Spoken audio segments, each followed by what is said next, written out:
Dear learners, let us continue our learning the course System Software and Compiler. This is the 7th session of the module 4. The topics covered under this session are from the Yawk, grammars, recursive rules, shift reduce parsing, and what Yawk cannot parse. Myself, Dr. Suresh Adi from the Department of Computer Science and Engineering of Kendra Engineering College, Bantwal, Mangalore.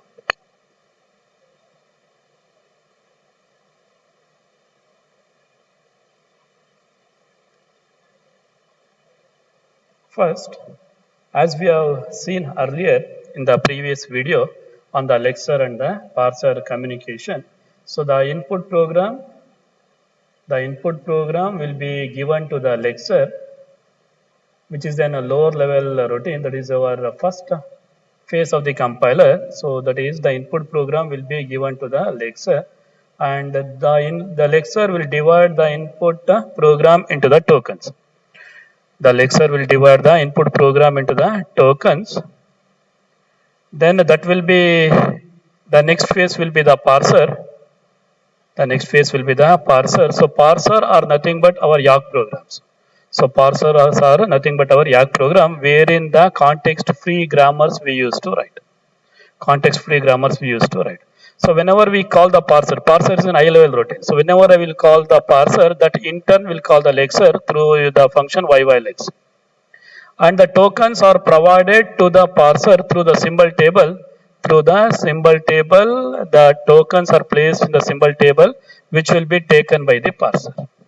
So this symbol table is nothing but our y.tab.h. y.tab.h. So which is an interface between the lexer and the parser. Fine. So this will be our symbol table. In short, I am writing it as a ST over there.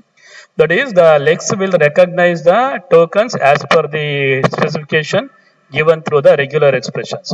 So regular expressions are the pattern description of the tokens. Then Yawk recognizes the entire grammar. Fine. The lex will divide the input into the token, and the Yawk takes these tokens and groups them together logically. Fine. So how that grouping will happen? So we are in the previous classes we have seen the other examples. So now in this one we will see the example of the arithmetic expression. Fine. So if we go for writing the arithmetic expression grammar, so let us start with a simple grammar of the arithmetic expression. So wherein the grammar will be statement derives name equal to expression. So name can be any variable name. The name can be any variable name. So that is, if we take up the example, a equal to 2 plus 3. A equal to 2 plus 3, wherein a is the name what we are using. So name is the name of the variable. Name of the variable, we are calling it as the name over there. And it is a token which need to be recognized from the lex. So how we will recognize that one? If we have small a to small z or capital A to capital Z. If I use a single alphabet. Capital A to capital Z, then I will return it as the name over there. So return as the name to the, return it as a name over there. So return as a name. So name is a token. So now name is a token from the lexer. Fine. So the name is any variable name. So any variable name we will call it as the name over there.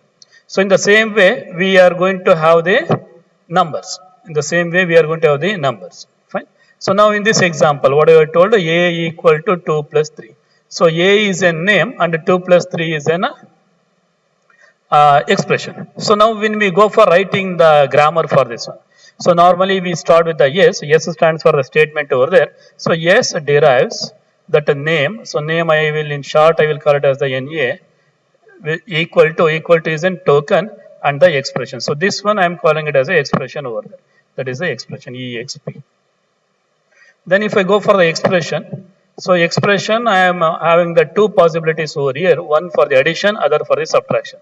That is a number plus number, number plus a number, or the number minus number, number minus number, number minus number. So I will put an OR operator in between. So now in this case what happens? So now 2 is a number, 3 is a number. In the same way I can have the 2 minus 3 can also be used over there. Fine. So that is, now if you look, there are two sides are there. One will be your left hand side. That is, if I take up that arrow symbol, one will be the left side, other is the right side. So left side is always, it will be in a non-terminal. Non-terminal means it is an, it is the one which need to be continued.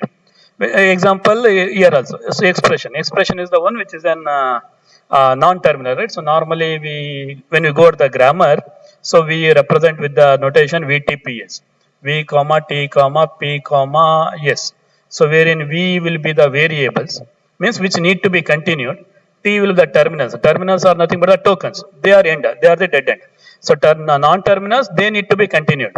So terminal together with the non-terminal, we call them as the rule alphabet over there. So which we have seen in your automata theory.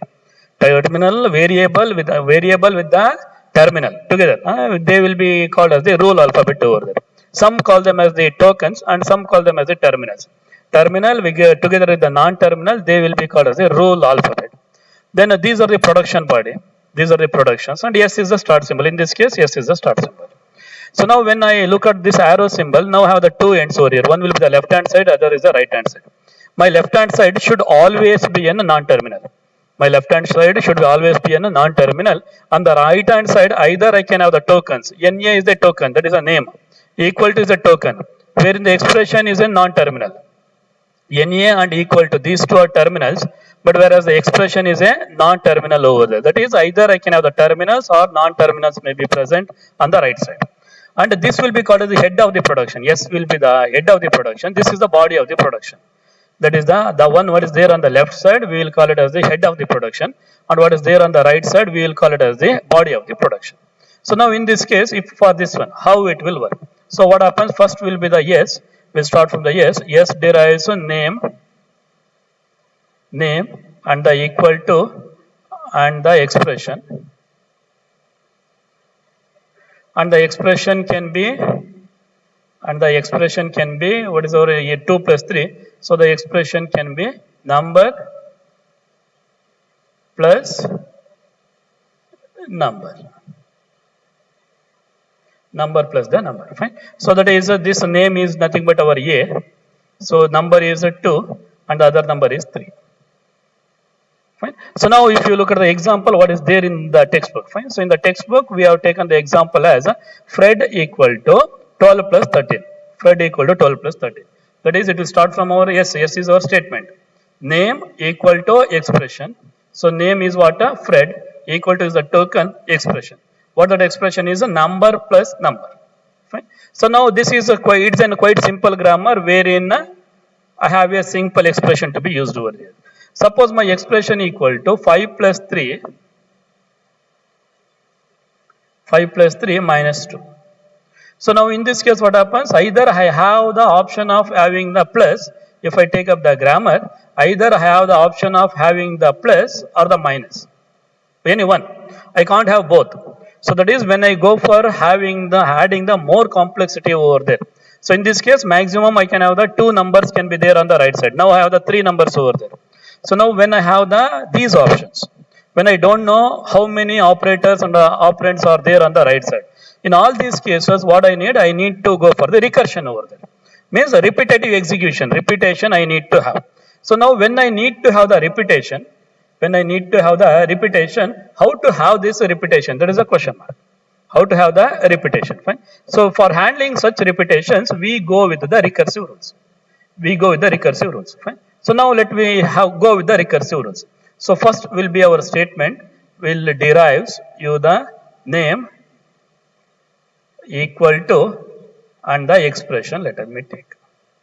Now for this expression, when I want to go for the recursion over there. So when I want to add up the recursive rules to be used. Earlier what was there? A number. This was a number plus number or the number minus number. Any one I can have, but I want to include the more such cases over there. I want to have the repetition. In these cases, to handle these cases, I need to go for the recursive rule. To go for the recursive rule, the recursion on which side I want to have. Fine. So let me take up the example as 2 plus 3 plus 4. So now in this case, so now if you look at, so now which one to be solved first, whether it is 2 plus 3 or 3 plus 4, there is a question mark again. So that depends on your associative. That depends on the associativity rule. If you have gone through your arithmetic rules, that is a 2 plus 3 is to be solved first because the plus is in left associative grammar. Since the plus is in left associative grammar, I want to have the repetition on the left side. If it is right associative grammar, then the expression to be first solved is 3 plus 4. But for this case, since the operator plus is a left associative, I need to have the repetition on the left side. Means I need to solve this 2 plus 3 first need to be solved. Means first I need to solve this 2 plus 3. Then this results I need to add with the 4. This result I want to add to the 4. Means this is to be solved first. When this is to be solved first, the recursion should happen on the left side. The recursion should happen on the left side. If the 3 plus 4 to be solved first, means the recursion should happen on the right side. So that depends on the associativity. So on which side I want to put this recursive rule, that depends on the associativity of the operator. That depends on the associativity of the operator. Since plus is in left associative, we are applying the recursive rule on the left side. If it is to be the right associative, means a right associative means the recursion rule will be applied on the right side. Fine. So now the plus. So expression plus the number. Expression plus the number or the expression minus the number, or my terminating point will be in a single number. My terminating point will be in single number. So now let us look how this will handle. Fine. Suppose my input is a equal to b. Sorry, this is the number I need to use. A equal to 2 plus 3 minus 5 plus 7. So this expression I want to solve. So first which one to be solved? So now to solve this one. So how to go for this one? So first will the statement. So your statement derives name equal to expression. Statement derives name equal to expression. The name is your A. So name in this case is A. So now if I go with the expression, so expression can be an expression which is to be lost solved, that we will write on the top. It will be equal to expression. What is lost to be solved? This plus. So this will be the plus number. So number is what? Number is your 7. Next one, expression again. What is next to be solved? Minus. That is the expression. Then the minus the number. So number will be again, now in this case it is 5. Again, expression can be an expression plus number. So now what is the next number over there? That is 3. Now this expression. So now this expression will give us the number. So now in this case the number will be equal to 2. Fine. So now which will be solved first? There is a question mark. Fine. Always the innermost will be the bottommost. The bottommost will be solved first. So now in this case what is the bottommost? 2 plus 3. That will be solved first. Then followed by the minus, followed by the plus. So then followed by the assigning to the A over there. Then we will go to the S. That is, if we start from our input and if you are able to get our start symbol, then we say that it is accepted, or else it is say that we are going to reject it over there. Right? So now how this will happen actually? The question mark is how this thing will happen. Right? To work on this one, we will go with the concept of shift reduce parsing. To work with this one, we go with the concept of shift reduce parsing. So in the shift reduce parsing, there are 4 different actions will be there. So this mechanism will be called as the shift reduce parsing. So in the shift reduce parsing, there are 4 actions are there. The first one is shift. The second one is reduce. Then the next one is accept. Then the next one is accept. Then the next one is reject. Last one is reject. These are the 4 actions of the shift reduce parsing. What are the 4 actions? The first one is a shift, the second one is a reduce, the third one is accept, and the fourth one is reject. These are the 4 actions of the shift reduce parsing. Fine. So now how this will happen actually? How this will happen? Let us look with the same example. So now in this case, if you take this example, first case. So first, whenever I will get the A, so A will be shifted to the stack. Fine. So if I take up this as in stack, so A will be shifted to the stack. So now A is nothing but what? A is a token. What is that A? So A is a name. So now that A will be replaced with the name. So A is nothing but the name. Fine. The next one. What is the next symbol over there? The next symbol is equal to. Equal to will be shifted to the stack. Equal to will be shifted. Then next is what? 2. Then the next is what? 2. So now the 2 will be shifted to the stack. Early first. Now 2 is what? 2 is a number. So now 2 is a number over there. Fine. So now this 2 will be, this 2 I am going to remove and I will replace with the number. Then this 2 I am replacing with the numbers. Fine. So now when I go for replacing with the number, next what? I will check whether it is matching with any of the grammar rules. Yes, it is matching with this one. Expression derives number. So now this number is replaced with the, expression. This number is replaced with the expression. Then again it is matching, name equal to expression. It is matching over here, but we won't replace. Why? Because if we go for replacing it directly, rest of the operators and the operands are ignored. For that reason, let us delay the replacing by a while. Then next one. What is the next one over there? Then the next one is plus. So plus will be shifted to the stack. Then the next one. So this action is shifting. That is inserting the element to the stack is called as a shifting. Then the next one is 3. So 3 is what? 3 is a number.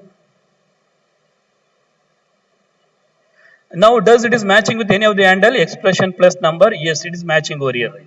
Expression plus number. That is replaced with the left side. That is the body of the expression. Sorry, body of the rule is replaced with the head of the rule. What is our head of the rule? That is our expression. So that replacing will be done. So now this will be called as a reduce action. Fine. So now this will be removed. That is the body of the production is removed. And in that place, we are going to put the head of the production. What is our head of the production? EXP is expression is done. So now we are done with the 2 plus 3. Next, what is the next symbol? Minus. It is shifted to the stack. That is a shift action. Then the next one is 5. 5 is a number. It is shifted to the stack. Now again, expression minus number. Again, it is matching with the body of the production. So now this body of the production is removed. This body of the production is removed. So now what happens? In place of this one, what we will push? Expression is pushed. What is the next one? After minus, this is the plus. Then next one, again it is the number. One obvious question appears. Fine. So that is when we are matching with expression derives number. So this number, this alone, can be replaced with the expression. Why I am taking this expression plus number over there? Always a longest match will be taken. Whenever we go for the reduce action, always the longest match will be taken. In this case, the longest match is expression plus number. So that's why this will be reduced. So this will be reduced to expression. This will be reduced to expression. Then the next one is a name equal to expression. So now that part will be removed. So then the rest of the part will be removed. And that will be replaced the body of the production. That is your yes. That is a yes will be there. So now we have started with the input. And we are able to get our start symbol. If it happens, then we say that it is accepted. If it happens, then we say that it is accepted, or else it will be rejected over there. Then we say that it is accepted if it won't match, if there is minus over here. So now what happens? We are not able, it is not matching with any of the grammar, so it will stop. We are not able to achieve we are not able to get the first symbol. So once we are not able to get the first symbol, we are not able to pass that one. So that given input is rejected over there. These are the 4 actions for the shift reduce parsers. The 4 actions are, the first action is a shift, the second action is a reduce, the third one is a accept, and the fourth one is reject. Shifting is nothing but pushing to the stack. Reduce, whenever we get the body of the production, complete body of the production, that will be replaced with the head of the production. That will be called as the reduce action. Then the accept, if we are able to get our start symbol at the end, then we say that the string will be get accepted. And if we are not able to get that one, then we say that the string is rejected over there. The string is rejected. Fine. So that we call it as a shift reduce parsing. That will be where shift reduce parsing. That will be explained with an example of Fred equal to 12 plus 13. Fred equal to 12 plus 13. First we are going to shift Fred, then equal to, then 12, then plus, then 13. So 12 plus 13, that will be replaced with, that will be nothing but your expression. That is nothing but your expression. Then next what happens, name equal to expression. So this is our name. Name equal to expression, that will be replaced with the statement. Then we say that the string is our input string.